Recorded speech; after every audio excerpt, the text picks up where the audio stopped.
And honestly, if I was doing a 60 kilo clean, 30 kilos felt heavy. Yeah, my wrist was sore, my back was painful. It was the worst session I've ever done. And I got better results when I pulled working sets back and just thought, we'll do the basic in the gym, let the diet do the work. You're trying to get fat loss, but you're trying to run a fucking marathon PB. Yes.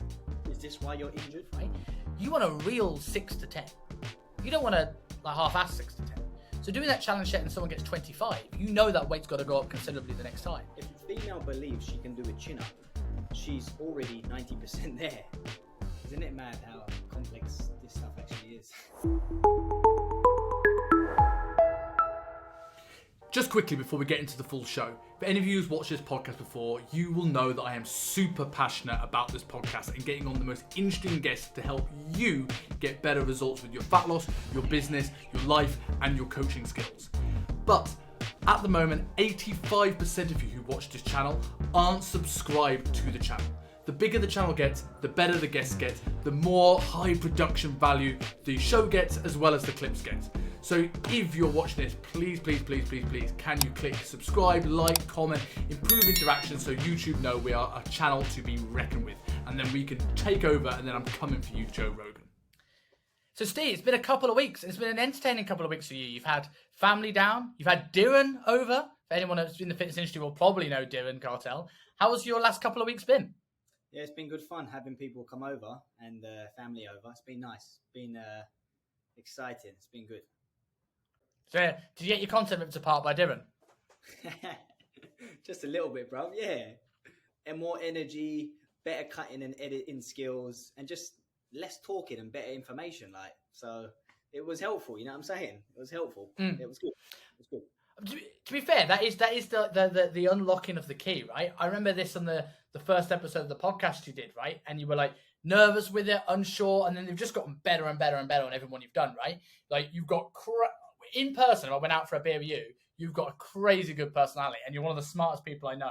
But it's just portraying and having the confidence of putting the personality across, and it's exciting over the last few months to see you come through your content. It's getting better and better by the week.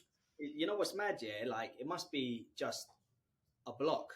Like, when I'm talking to the camera or people, I'm trying to be too professional, use these big words, and I just complicate things, innit? It's obviously just like what a lot of people do, innit? But it's just fucking dumb. Because when I think about it, why not make myself look more like, explain information more simple? Because I know that I understand it to a deeper level, and if I ever get called on it, then I can do that. You know what I mean? So why not keep it more simple, innit? You know what I mean? One of the things that I've always considered doing recently with my content, more and more, and I was having a conversation with a mate of mine today about this, is unfollowing a lot of people in the fitness industry, purely for the times we get bogged down on what other people are doing.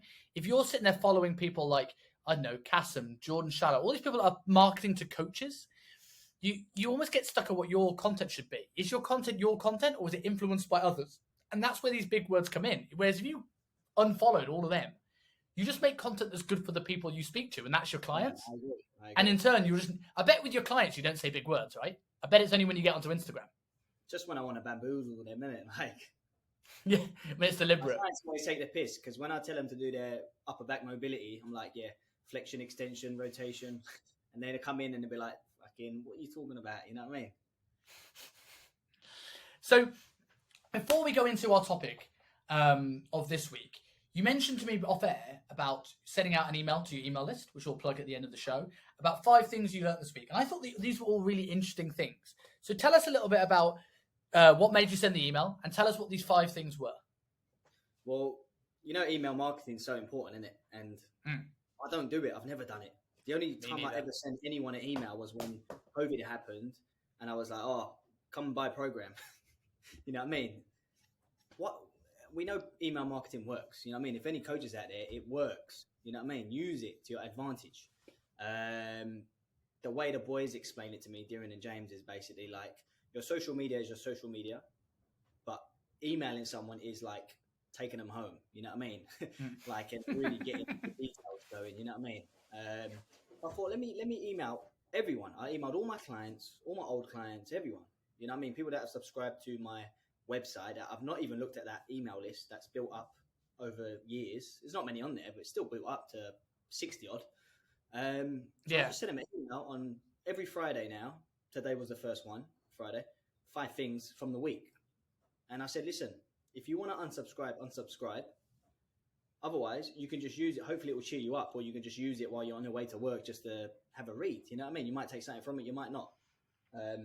But my 5 things were, the first one was, so it's all from my previous 7 days, my last 7 days. So the first one was to surround yourself with positive people. And it was basically like, I didn't go into detail. I just said, this is so powerful. That's it. You know what I mean? Like, I've had a friend over who's got good energy, family come over, good energy. It's just a nice vibe. You know what I mean? Like, as they say in it, surround yourself with positive people, law of attraction, all that bollocks. Yeah, it works. It works. Well, we were saying this at the start, right? With Dylan coming over for you, it's like one of your blocks has been social media. You said it yourself, right? And you got a person that's somewhat mastered this and has got the energy. It's like that's what you needed to break through. Whereas if you surround yourself with people that don't care about this, you're not going to care about this, and it's going to rub off on you. And the same thing in everything in life. You want to get better at something. If I want to get better at my Olympic lifting, I go to an Olympic lifting gym. If I want to get better at dating, I go to a club. You know, like you put yourself in those environments. I think makes you huge. Be the small fish. Yeah, definitely. Number 2 was what was number 2? Number 2 was like basically it's okay to take time off training as long as you maintain 3 healthy habits, which are nutrition, hydration, and sleep. Like, and basically the last 7 days, actually the last 10, 14 days, I haven't trained. I took 2 weeks off training just because I had people over and all that shit. And I probably messed around in the gym, didn't do anything properly. And I wasn't drinking enough water. I was drinking too much beer, watching football all night, you know what I mean? The World Cup. So not sleeping properly. And then I tried to train. And honestly, if I was doing a 60 kilo clean, 30 kilos felt heavy. Yeah. My wrist was sore. My back was painful. It was the worst session I've ever done. So I thought, if you can maintain those 3 habits whilst you're not training, if you're going to be on holiday or whatever, or take time off, I think they're really important. And there was a lesson from me that I learned, you know what I mean? Yeah. The third one was to, if you're tired and fatigued, use the ocean or exposure to cold water to your advantage. Like on Monday, I was really tired, like I said, like fatigued, just felt like sitting in front of the TV having a beer. And then my mother-in-law, she wanted to go to the beach at sunset for a swim. So I was like, fuck, I don't really want to do it, but I will. So I went with her, jumped in the ocean. And when I got out, I felt invigorated. I felt alive, and I had the best night's sleep I've ever had.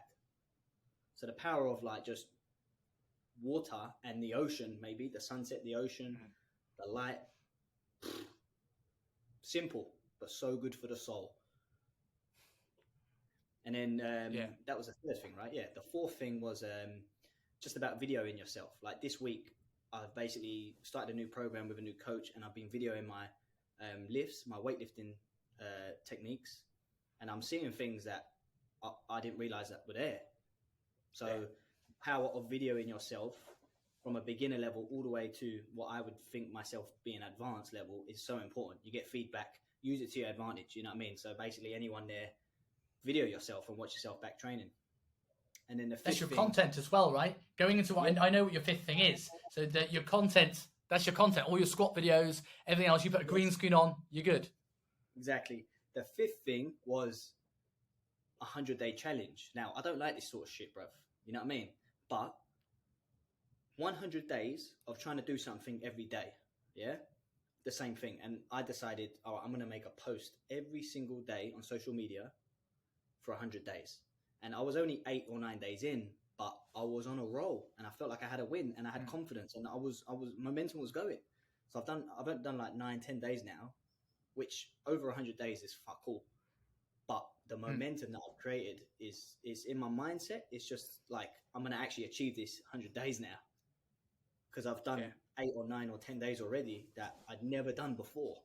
So basically what I said on the email is, whether that's walking every day for 100 days, or yoga every day for 100 days, or hit your protein target every day for 100 days, or stretch your hamstrings if they're fucking tight every day, whatever, who cares? Try it, do it, but tell someone about it as well to keep yourself accountable, which is why I sent the email, and I'm telling you, innit? Fucking hell, I better do it now, you know what I mean? Yeah. But yeah. Yeah, exactly. You're going to have all our listeners doing the same thing. But I think there's a real power of a deadline. And I think people don't utilize it enough.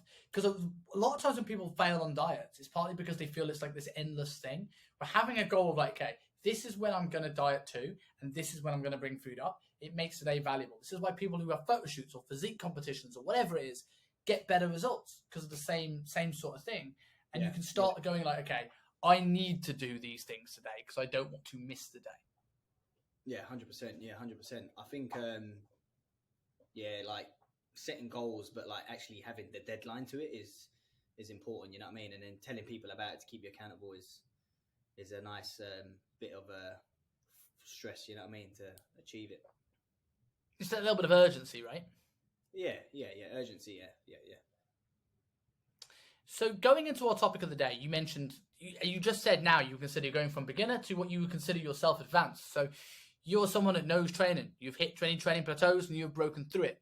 So I thought it'd be interesting today to talk about the top 3 reasons why your training, not you specifically, but a universal you, training sucks. Why do people get stuck with training? So do you want to start with what is your first one? You know what? I thought about this earlier when you asked me, and I think I've got 3 good ones. That everyone, I think, certainly Jen and Pop will learn from, and then us as coaches will think, you know what? I think that's definitely 3 good ones. So my first one is basically people just aren't lifting heavy enough. They're just not strong enough at low repetitions. Interesting. Yeah. So why the low repetitions thing? Why that over just not lifting heavy enough? Why did you add that caveat? I think when it comes, let's take fat loss for the example. Yeah, if people are doing fat loss, obviously nutrition governs that to occur. But I also think people can get way better results if they actually spent more time prior to this, fat loss phase, getting really strong, all right, and lifting heavy weights. And I think I'll explain it like, when you told me those challenge sets, and then I started implementing them with my clients. For anyone that doesn't know that, you take one set, you do as many reps as you can.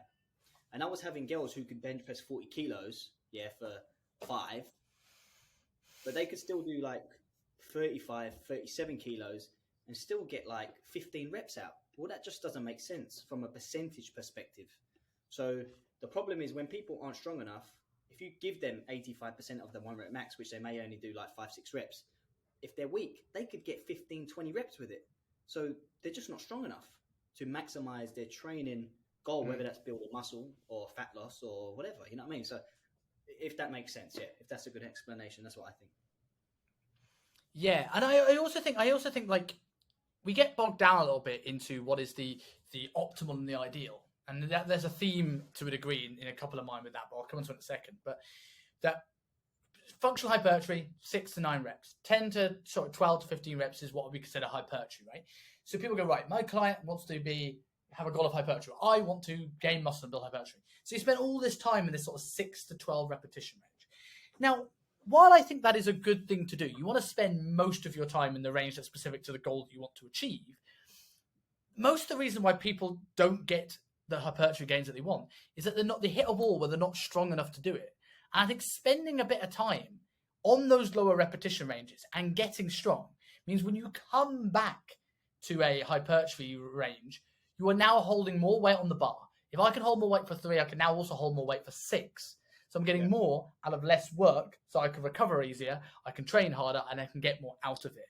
And I think people don't think about that enough. They think too small frame. Strength isn't the goal. Well, yes, but take 1 step back, take 3 forward. And if strength is the goal, then of course you need to spend more time at lower rep ranges. Yeah, for sure. Yeah, totally agree. Like, I think that's a massive one. Like, and for some people whose goals are fat loss or building muscle, I'm standing on dumbbells. Strength isn't that getting strong isn't that sexy because they want fat loss or they want to build muscle. You know what I mean? But I suppose a good coach will teach them the advantage of being as strong as possible before you go into that sort of training phase, isn't it? How do you approach this with you? Because you train some girls and get them really strong, right? And I've had experience with that too. How do you encourage your girls to get strong? Because a lot of girls are worried about getting strong because they think they're going to look like Arnold Schwarzenegger. I don't know, like, there's just different people, isn't it? Like, I always stress the importance of, like, performance. You know what I mean? Like is like always like get them away from their goals of just, you know, fat loss or, you know, building muscle or whatever. Like let's think about your performance, your energy. How do you feel? Your confidence, things like that. And like when their energy is good and their confidence is good, like they will get a chin up or they will lift that 60 kilo weight. Because obviously psychologically it's bloody flies, man. I must smell. There's obviously a big psychological component to lifting heavy weights in it. You've got to be psychologically ready. You've got to be able to strain if you're going to go like more maximal. So it's not just, you know, lifting the weights, right? It's a big psychological component. So if you can make someone more happy, more confident, enjoy their training more, then that will take them far. And then the next step is to, you know, just make them strong, innit? You know what I mean? Well, and I certainly think, like, go on. If a female believes she can do a chin up, she's already 90% there, in my opinion. You know what I mean? Yeah. That sort of kind of segues quite nicely onto my first one, which is very similar. But it's just the one that everyone's expecting someone to say is people just don't train hard enough. And this, when I went to say, when I saw Tom Hibbert in the summer and he said, what's the best methodology for hypertrophy? I mean, whatever's going to make the client train hard enough is the one. So if they like strength, make them do strength till it's hard. If they like 6 to roll 25 and pump work, we do that till it's hard. If someone likes something in the middle, great. And I think, you know, when the problem now with I don't want to say the evidence-based crowd, but the reps in reserve crowd, which I'm not against the idea of leaving a rep or two in the tank. But now it's being interpreted by the people that preach it initially are the people that generally should. But the people 3 levels down from that who think, oh, well, I should always leave 2 reps in reserve, don't even know what 1 rep in reserve is. And we know getting close within like 1 to 5 reps in reserve is what you need to be no matter what your goal is in terms of hypertrophy anyway. So people just go, okay, I think that's 1 in the tank. And they have no idea. And this is where the challenge set comes in as well. Yeah, I think the challenge set is what I've used that in the last couple of months a lot, that challenge set that you first spoke about. And my clients are way more stronger, way more confident. Even though the challenge set may be 15, 20, 30, 50 reps, depending on what they're doing, you know, those high reps still help them get strong, you know what I mean? Because again, it's the confidence component to it as well, you know what I mean? Like, and it guides your next week. So if you're doing a set of 8 to 10, and going back to your point of people not lifting heavy enough, right? You want a real 6 to 10. You don't want to like half-ass 6 to 10. So doing that challenge set and someone gets 25, you know that weight's got to go up considerably the next time. Yeah. And eventually, you're now going to get your client to a point where they know what 1 rep in reserve is, a true 1 rep in reserve is. They know what a weight for 6 is. So they start getting stronger and they start training hard enough. And that just becomes a new habit because you don't let that slide from the off. I think like it's good to point, like, you know, if you give someone what I've noticed is if you give someone a challenge set and then they smash out like, you know, a crazy number of reps, so you're like, fuck man, they should obviously be lifting for their 6 to 8, yeah, if they're doing this weight for this many reps, yeah, this is what we're saying, yeah. But sometimes when you give it to them, they can't do it, right? Because they can't strain, they can't brace, there's no ability to strain and push. So then that could guide a coach's program to work on those skills and things in other areas, you know what I mean? Whether that's more isometric holds or overloading techniques with like, you know, ISO chin up or whatever, you know what I mean? I think that can help guide your training program as well, you know what I mean? And you can also gear those isometrics to things that they are limited in. So I could go with where they have technical failure on a press, and I could train an isometric to failure on a something that's going to work the scap retractors, like an active dead hang or an isometric trap 3 or something like that. So you can train the stuff that's limiting the first lift in the isometric of the second lift and still teach them that mentality to train hard. And the two can go hand in hand if you program it that way. Yeah. So what's your number 2? What's your second one? My second one was what was your first one? Your first one was not training hard enough. My second one is too much beast mode training. Ooh, okay, this is interesting because this is almost the other side of it, and people are going to think it's going to be the opposite. But tell me what you mean by too much beast mode training. Well, people train with some people train with too much work and don't recover enough, too much high intensity training, too many sessions. They put all their effort and energy into training units, and they don't get enough recovery units, and do many like Tabatas and all these crazy things that you see on the internet and insanity workouts. And some people lift heavy too much, and some people do too much volume and all this shit, or don't recover enough, and then they just end up burning out. Like, I see it a lot in my practice when people come to see me. I'm always starting them with fuck all. You know what I mean? But like I said in one of my posts, the quality of work's important. It will take care of the volume for beginners, I think. You know, if the quality of work is good, it will take care of the volume for beginners. You know what I mean? So, like Luke Lehman terms, beast mode, least mode, depending on, like, you know, blood pressure, resting heart rate variability, these sort of things. I find a lot of people coming in to see me who have worked with trainers, who have training at gyms. They've been going hard for too long, or they've just been going too hard.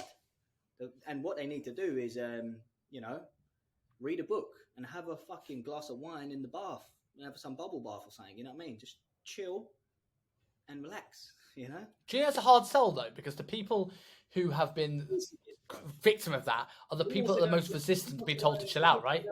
Ashtanga yoga. Anyone that does fucking air-dyne sprints and fucking good training, they don't like doing yoga, and they don't like doing breathing and taking walks along the ocean looking at the sun. Like, they don't like doing that, you know what I mean? It's A's and B personalities, you know what I mean? But, you know, the reality is if you're an A personality, you do need a little bit of that B as well, right? So yeah, you know, that, I mean, that's something for me. Like you know, we've spoken in the past about some of my issues going on. A lot of that is, you know, high sort of sympathetic drive and neural tone, and I focus a lot on the last few months of trying to bring that down. So a lot of my training has now gone into things like a lot of breath work, a lot of things bringing the rib cage down, a lot of improving function, and it calms that nervous system down. And I've also cut my caffeine down to one tiny espresso in the morning and then decaf. And I didn't realize how much anxiety and stress I had until I actually brought this down, because I was always go, go, go. So it's my normal. And now all of a sudden this week, I'm like, oh my God, like I'm a little bit more chilled. I'm a little bit more relaxed. I'm starting to unwind. And I'm now looking at other things of like, right, I've got this point to the end of the year now where I'm going away. My training is probably going to be up and down. Let's use this time to back off a little bit at the end of the year, do some things like float tanks, do some things like yoga, do some things that are going to chill me out, so I can come into 2023 in a position where I can go beast mode again and not sort of be this beast moding when I'm out of the gym and beast moding whilst I'm in the gym at the same time and just spinning my wheels. And I do think a lot of personal trainers are incredibly guilty of always going to failure, always going hard, always trying to do more. And actually, there's a beauty in doing less, especially when work becomes the priority. I think trainers are good at it when work's quiet, but when work becomes the priority and it's now can't be their physique, they don't know how to scale back. I think this is where a percentage-based program works very well, because you know, most of the times, like percentage-based programs, say if it runs for 6 weeks, like I'm doing one right now that lasts for 6 weeks. Like, put your numbers in, and it will start with low percentages, like 40, 50, 60% of your 1 rep max. But you may not be doing 12 reps. I'm doing like 3 reps, right? So it's the session rate of perceived, the perceived rate of exertion for my session is like 3, 4 out of 10. But I'm learning a new skill. So it's hard. It's skill based. I'm learning a new skill. And at the end of the workout, I tag on some hypertrophy and a little bit harder work. But overall, the session's piss easy. And every week, it's just going to get a little bit harder and a little bit harder. So I think that's where percentage-based programs and stuff can work well for people that do too much beast mode. You know what I mean? Yeah. But again, you have to tell it, right? Like, you know, I've got clients that have trained with other trainers, and like, you know, it's almost like they're, you know, one saddle, 2 horses, or whatever that analogy is. You're trying to get fat loss, but you're trying to run a fucking marathon PB. Yes. Is this why you're injured? Is this why you have is this why you are very snappy and you get stressed and you're not sleeping? Probably, yeah. You know what I mean? Like, so let's forget about fat loss and let's just work on your running and manage your fatigue. So one of my clients, she's not allowed to deadlift, not allowed to squat, not allowed to do anything because she has a tendon tear up in that gluteal fold somewhere. So for her, it's like training is just like almost boring. You know what I mean? Like she loves training hard, but it's educating the person. Like, you know, look at the numbers now when you're running. You're running the best you've ever ran. You had a 9-minute PB in the marathon. 9 minutes. That's crazy. Like, accept it that this is where you're at. And some people, I don't know what it is, man. They just, I don't know, man. I don't know what I'm talking about here. I'm just going on a waffle about one of my clients, yeah. But I think that's interesting when you talk about the percentage-based things. But I think that is how you sell it to them, right? It's like what I was saying earlier on about the hard sell of someone trying to get strong, people feeling like they're needing a deadline, they're needing a goal, like they're on an endless diet, so they kind of give up. Now, this is the beast mode equivalent of that, right? You say, if I'm beast moding it all the time, you say, Simon, you've just got to chill the fuck out, man. You got to do a little bit less work. You got to not train as hard. I'm going to go, fuck you, Steve. But if you went, sorry, look, X, Y, and Z is the reason why you're not progressing because you're just putting too much into this. What we're going to do now, we've got a 6-week block, and this is where you are now. And yes, I know this is less, but look at where the plan's going to be. And in my head, it's different because I can see that I'm getting back to these big numbers with an improvement in 6 weeks. It's not I'm just stepping my foot off the gas. And when do I don't know when I'm putting it back on. Do I never put it back on? If I know that, look, this is where it fits in the bigger picture, I think that is the way you can approach doing that. Yeah. And that's why when many years ago, Phil Lerney reckons that you don't need to periodize fat loss, I just think that's the dumbest thing I've ever heard. Of course it needs to be periodized. I also think periodization is also as much of a psychological thing than a performance thing. I'm going to give two arguments. One in your side of things of why periodization from an actual periodization was good, but psychologically, people need to feel like they're going somewhere, and periodizing fat loss or periodizing any goal allows someone to see the bigger picture, which keeps them engaged, which means they're training harder in terms of they're building muscle. That's good. Secondly, it makes coaches' jobs easier.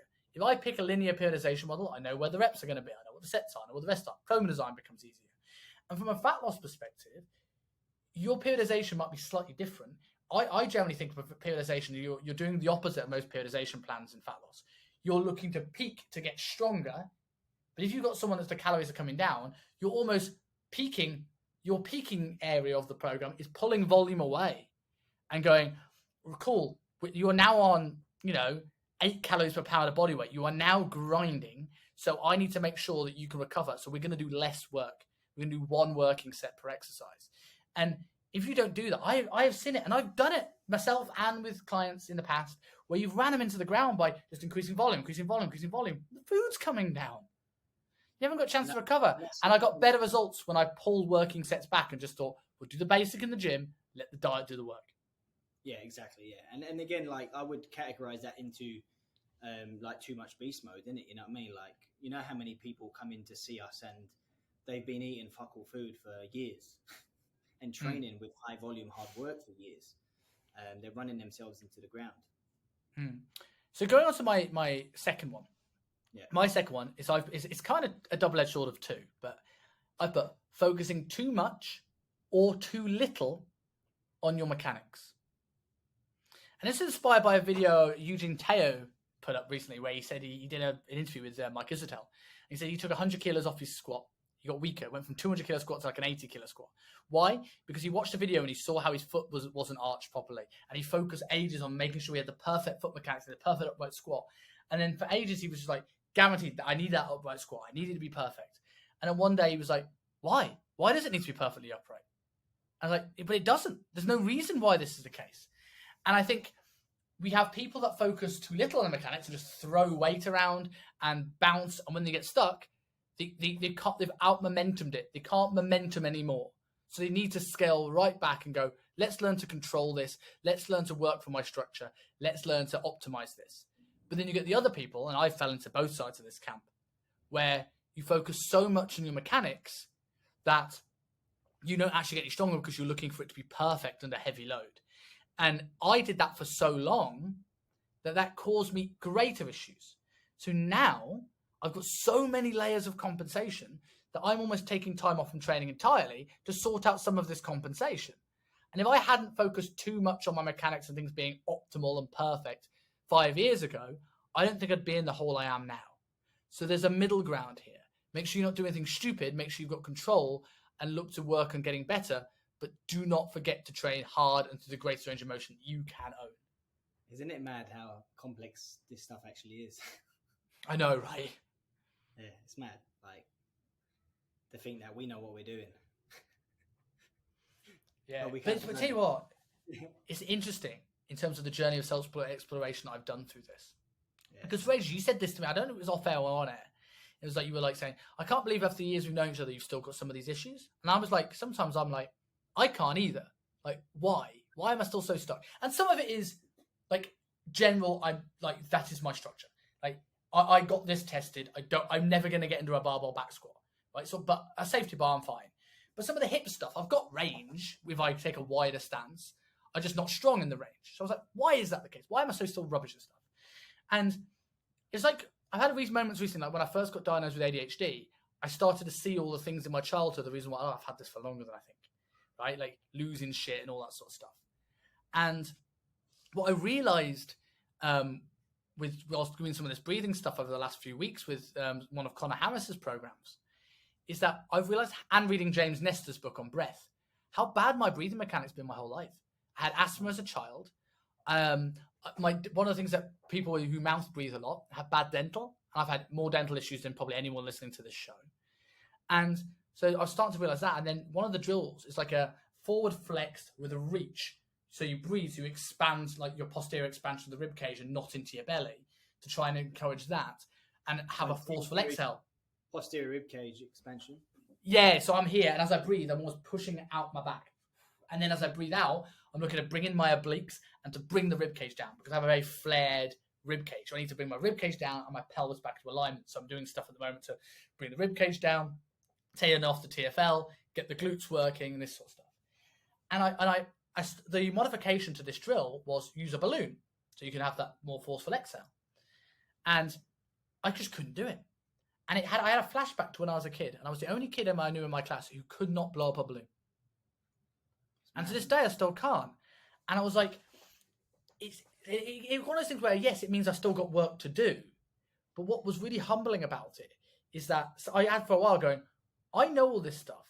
Am I completely wrong about everything? Because it clearly doesn't work for me. No matter how many clients I've helped. And part of that, I realized is like, I have had layers of compensation with this since I was about 5 years old, probably. And it's only now that I'm trying to get under these layers. I'm like, oh shit, this shit goes deep. Yeah, it's mad. Like I actually did a lot of that breathing stuff with a coach a year or two ago, and I did it for about 8-10 weeks, and I didn't feel any improvement. I felt like it didn't help me. You move well though, right? You've always moved well. Yeah, but I'm stiff in certain areas, you know. Yeah. Very extension dominant, you know. By the way, I am going to clip "I'm stiff in certain areas" as the thumbnail for this episode. But yeah. So for people who don't understand what that means, talk me through an extension dominant. What do you mean by this? So I'm just, like, I'll show you on camera. I'm just spend so many years weightlifting. I'm really, from benching and squatting. Me too. And deadlift. Me too. I'm really extension dominant, so I need to, work on all that breathing mechanics, right, and opening up the posterior rib cage and all that stuff. But I just found that stuff, I felt like it didn't benefit me. Maybe I didn't do it properly or long enough, I'll send you some stuff when we go off air. That's helping me because I'm like you but worse. Like 10 times like you but 10 times worse. So my third one is calorie intake is incorrect. Okay, go into that. Delve deeper. So when people are stagnating, whether that's fat loss or building muscle or performance goals, a lot of times the calories are way off, innit? You know what I mean? They ain't eating any carbs, or the calories are way too low, or many times they're just eating too much, or or This not is enough. this is my third one. Living in a deficit or low carb. I watched a So video from Alan Kress. Mine's calorie intake is incorrect, and yours is the calorie deficit for too long. Yeah, like same. Like Yeah. Yeah. I watched a video with Alan Kress. I went for a video with Alan Kress recently, and he said you should spend at least a 1-to-1 ratio. For the length of time you're in a deficit, you should spend at least the same amount of time in a surplus, or at least at maintenance. Nice. And he recommends a 2-to-1 ratio, really. And I'm like, that is so true. And people get stuck because the guys, I think guys are worse at this, actually. They're so worried about losing their abs when they get them. They want to build muscle, but they don't want to lose any abdominal definition whatsoever. And I'm like, well, good luck. I will shout out Kevin Hall, one of my old mentees, has put on a crazy amount of muscle. If you follow Kevin, he's before and after from 2019 to now. And the only way he's managed to do this is he embraced being a little bit fluffy. He's trained very, very hard, and he's got himself each diet. He looks considerably different from the previous. He's played the long game, and it's incredible. And so many people just don't want to do this, and they live at the very least at maintenance, and that's the best they're going to get. Yeah, I think like especially for beginners, I think, well, maybe not just for beginners. I think if people can eat as close to maintenance as possible for the majority of the year, they can get a nice body recomp if they put their training and their recovery in place with good structure. Do you agree? Yeah, I absolutely agree. I think the first diet you do should be lower on the calorie front, because you're going to make mistakes in your tracking. You're going to overeat without realizing it. You're not going to train hard enough to utilize the food. But I think that's the only diet where your calories should be crazy low. When someone goes into their second diet, I would nearly always encourage somebody to eat as close to maintenance as possible for as long as humanly possible. Keep the calories as high as we can. And actually, this is where I would use training volume and quite increase training volume as long as I can before pulling calories away. But someone has earned that over diet 1 and going into a good building phase. I think that's really good tip that you just said about, like, your first diet could be low, and then after that push up as high to maintenance as possible. But what about if you get someone coming in, right? Okay, I come in to see you. I've trained for 10 years. Yeah, middle-aged female, kids, stressed, don't have to work, whatever. And I've been with a trainer or at a gym, and we've done 6-week fat loss challenges every year, and I've just abused my body in calorie deficits and lost a ton of weight in 6 weeks, 8 weeks, 12 weeks, but also put all that weight back on. So I've just been all over the place. So I have done extreme diets and low calories in the past. How would you deal with me? Would you put me on a first diet of low calories or what? Unlikely. I mean, it obviously very much depends. This person could be in the psyche of the thing that's going to make them confident and get momentum and be able to get that first win is going into a diet phase and getting in a place where they're comfortable again and then building up and doing it that way. But if they've been mentally affected by doing this endless yo-yo diet style, I'd probably stick them. If they knew their calories, I'd probably find out what they're on and then make a small drop from there. Or I'd go 12 calories per pound, so slightly more, like what I would give my intermediate people who have no idea what they're eating. And then keep that as high as possible and learn to nourish their body whilst they train for a while. So the focus is a little bit just not on what is my waistline and what's the number on the scale, what's on the bar. And then we drip feed them down from that. But it depends on what's going to kickstart them and get them motivated again, because that approach may be too slow and they might zone out, which a lot of people do that, right? And then they don't want to put someone on an aggressive deficit. The client goes, well, this isn't working, and you can't help a client who quits on you. Yeah, it's hard, isn't it? Yeah. So yeah, I think human the third one you say is important. Calorie intake has to be correct, and when it's incorrect, that's when people can stagnate. Yeah, and low carb, and the amount of people now, especially as carnivore dieting, maybe not as many people do the carnivore diet when they realize the Liver King is on so much gear, but low carb keto carnivore dieting. Mate, 15 grand's worth of gear, right? 15 grand. Is that what it was? I had a really interesting conversation with Rob about it. Huh? Mad. That's mad. Yeah. That's mad. I had a conversation with Rob about it And it was a little bit in defense of him because I do think people have been like, people are so excited to throw him under the bus, right? People are so excited to kind of like, the person that's complaining about the Liver King the most is also probably the person that's complaining about the small personal trainer being too small. I'm like, well, you're creating people that want to jump on gear and then jumping on them when they fall. And we are as bad at this. But the problem with Liver King is you're trying to sell his stuff, right? But I think maybe the popularity of carnivore diets will go down. And I'm not anti-carnivore diet. Like for people with big autoimmune conditions, there's a time and a place. But I generally feel if you want to build muscle and you're trying to do it on a lower carb diet, you're an idiot.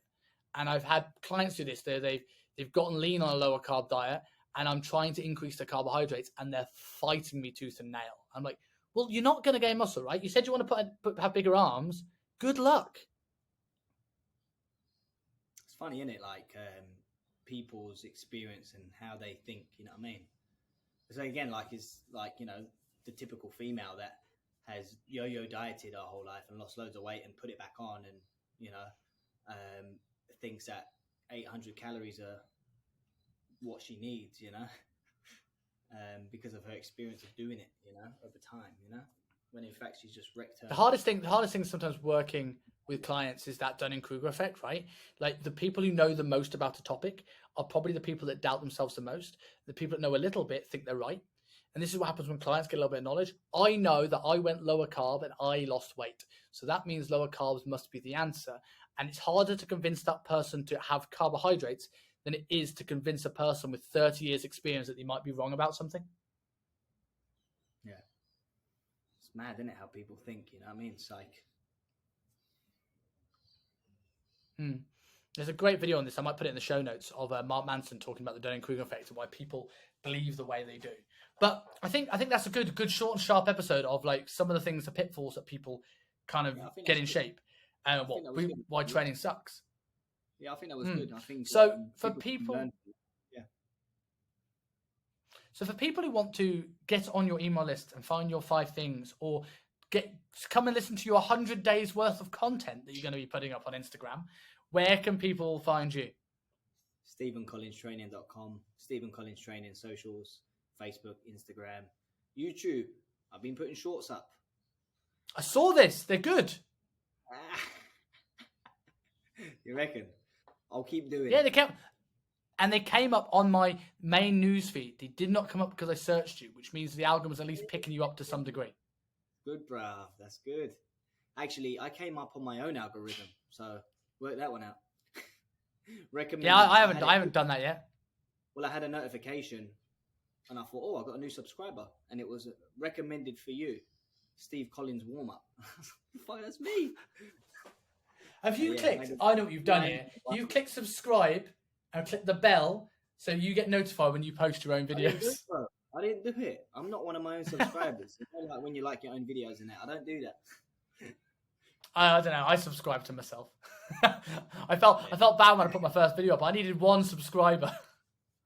And then if anyone wants to jump on my email list, just go onto my website and you can do it through there, or my social media. You can do it through there and see what I've got to say. Sweet. I am literally going to finish this episode and I'm going to double check. I'm going to double check that I'm also subscribed to it. For anyone who wants to follow my stuff at Kingsley Dutton, still got some places left for the coaching confidence intake at January. Drop me a DM if you want to. And also Simon Kingsley Dutton on YouTube to watch this interview. If you're listening to it audio only, go on, watch our faces and talk about how Steve's got a much better beard than me in the comments. But that's it for us, guys. Thank you very much. Thank you, Steve, as always. And I'll speak to you next week. As always, thank you.